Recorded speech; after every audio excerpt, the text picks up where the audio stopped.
ಪ್ರಕೃತಿ ಮಾತೆ ಈಗ ಎಲ್ ನೀನೋ ಹೆಸರಿನಲ್ಲಿ ಗಾಡ್ಜಿಲಾ ರೂಪ ತಾಳ್ತಿದ್ದಾಳೆ. ಪೆಸಿಫಿಕ್ ಸಾಗರದ ಆಳದಲ್ಲಿ ಅಡಗಿದ್ದ ರಕ್ಕಸ ಎಲ್ ನೀನೋ ಈಗ ಜಾಗೃತಗೊಂಡಿದ್ದಾನೆ. ಇದರ ಪರಿಣಾಮ ಹೇಗಿದೆ ಅಂದ್ರೆ, ಭಾರತದಲ್ಲಿ ಕಳೆದ 146 ವರ್ಷಗಳಲ್ಲೇ ಕಾಣದಂತಹ ಒಣ ಜೂನ್ಗೆ ನಾವು ಸಾಕ್ಷಿಯಾಗಿದ್ದೇವೆ. ದೇಶದ ಅರ್ಧದಷ್ಟು ಭಾಗ ಮಳೆಯಿಲ್ಲದೆ ಕಂಗಾಲಾಗಿದೆ. ಪ್ರಕೃತಿಯ ಈ ವಿನಾಶಕಾರಿ ಬದಲಾವಣೆ ಮತ್ತು ಬತ್ತುತ್ತಾ ಇರುವ ನಮ್ಮ ಜಲಮೂಲಗಳ ಬಗ್ಗೆ ಮಾಹಿತಿಯನ್ನ ನೋಡ್ತಾ ಹೋಗೋಣ. ನಾಸಾ ಸೆರೆ ಹಿಡಿದ ಆತಂಕಕಾರಿ ಚಿತ್ರ ಇದು. ಹೌದು, ವಿಶ್ವದ ಹವಾಮಾನ ವ್ಯವಸ್ಥೆಯನ್ನೇ ಬದಲಿಸಬಲ್ಲ ಶಕ್ತಿಶಾಲಿ ಹಾಗೂ ವಿನಾಶಕಾರಿ ಎಲ್ ನೀನೋ ವಿದ್ಯಮಾನವು ಪೆಸಿಫಿಕ್ ಸಾಗರದಲ್ಲಿ ಭೀಕರ ರೂಪ ಪಡೆದುಕೊಳ್ತಾ ಇದ್ದು, ನಾಸಾದ ಸೆಂಟಿನೆಲ್-6 ಉಪಗ್ರಹದ ಕಣ್ಣಿಗೆ ಈ ಬೃಹತ್ ಉಷ್ಣದ ಭಂಡಾರ ಬಿದ್ದಿದೆ. ನಾಸಾ ಬಿಡುಗಡೆ ಮಾಡಿರುವ ಈ ಉಪಗ್ರಹ ಚಿತ್ರಗಳು ಇಡೀ ಜಗತ್ತನ್ನ ನಡುಗಿಸುವಂತಿದ್ದು, ಸಾಗರದ ಆಳದಲ್ಲಿ ಅಡಗಿದ್ದ ಬೃಹತ್ ಶಾಖದ ಅಲೆ ಮತ್ತು ಬಿಸಿ ನೀರು ಈಗ ಮೇಲ್ಮೈಗೆ ಉಲ್ಬಣಿಸ್ತಾ ಇದೆ. ಇದರಿಂದಾಗಿ ಸಮುದ್ರ ಮಟ್ಟ ಅಸಹಜವಾಗಿ ಏರ್ತಾ ಇದ್ದು, ಪೆಸಿಫಿಕ್ ಸಾಗರವು ಕೆಂಪು ಬಣ್ಣಕ್ಕೆ ತಿರುಗಿದೆ.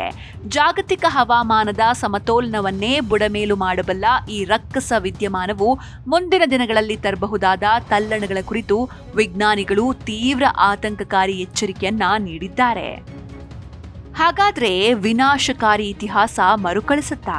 ಪೆಸಿಫಿಕ್ ಸಾಗರದಲ್ಲಿ ಸೃಷ್ಟಿಯಾಗ್ತಾ ಇರುವ ಇಂದಿನ ಪರಿಸ್ಥಿತಿ 1997ರ ಭೀಕರ ಗಾಡ್ಜಿಲಾ ಎಲ್ ನೀನೋ ವಿದ್ಯಮಾನವನ್ನ ನೆನಪಿಸ್ತಾ ಇದ್ದು, ಜಗತ್ತಿನಾದ್ಯಂತ ಮಹಾಪ್ರವಾಹ, ತೀವ್ರ ಬರಗಾಲ ಮತ್ತು ಬೆಳೆ ನಾಶಕ್ಕೆ ಕಾರಣವಾಗಿದ್ದ ವಿನಾಶಕಾರಿ ಇತಿಹಾಸ ಮತ್ತೆ ಮರುಕಳಿಸುತ್ತಾ ಎಂಬ ಭೀತಿ ಶುರುವಾಗಿದೆ.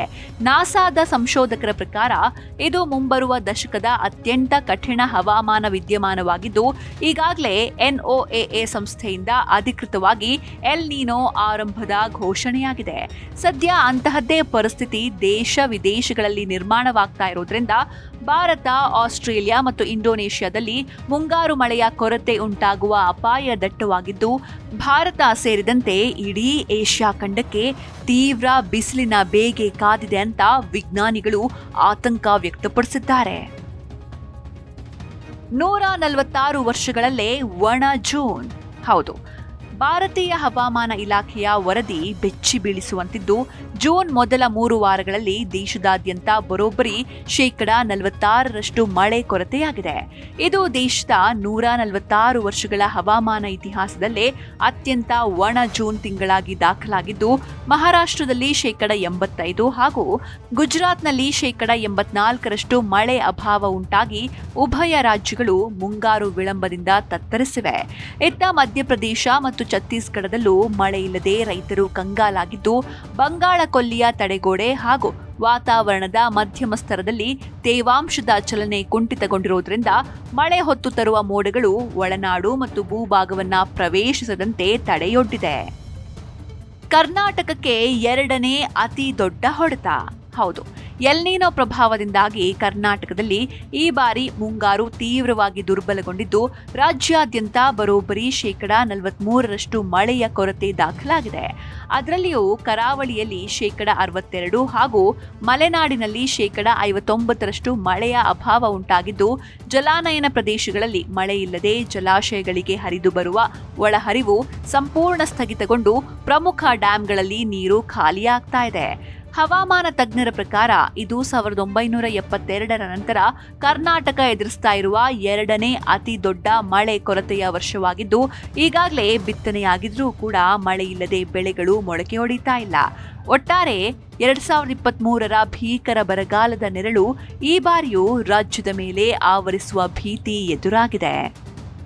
ಕರಾವಳಿಗೆ ಆರೆಂಜ್ ಅಲರ್ಟ್ ಘೋಷಣೆ.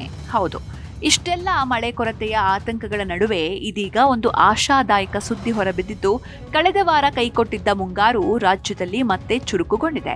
ಅರಬ್ಬಿ ಸಮುದ್ರದಲ್ಲಿ ಮಾರುತಗಳ ಚಲನೆಗೆ ಪೂರಕ ವಾತಾವರಣ ಮತ್ತು ವೇಗ ಸಿಕ್ಕಿರೋದ್ರಿಂದ ಜೂನ್ 26ರಿಂದ ಭಾರೀ ಮಳೆಯಾಗುವ ಸಾಧ್ಯತೆ ಇದ್ದು, ಉಡುಪಿ, ದಕ್ಷಿಣ ಕನ್ನಡ ಹಾಗೂ ಉತ್ತರ ಕನ್ನಡ ಜಿಲ್ಲೆಗಳಿಗೆ ಹವಾಮಾನ ಇಲಾಖೆ ಆರೆಂಜ್ ಅಲರ್ಟ್ ಘೋಷಿಸಿದೆ.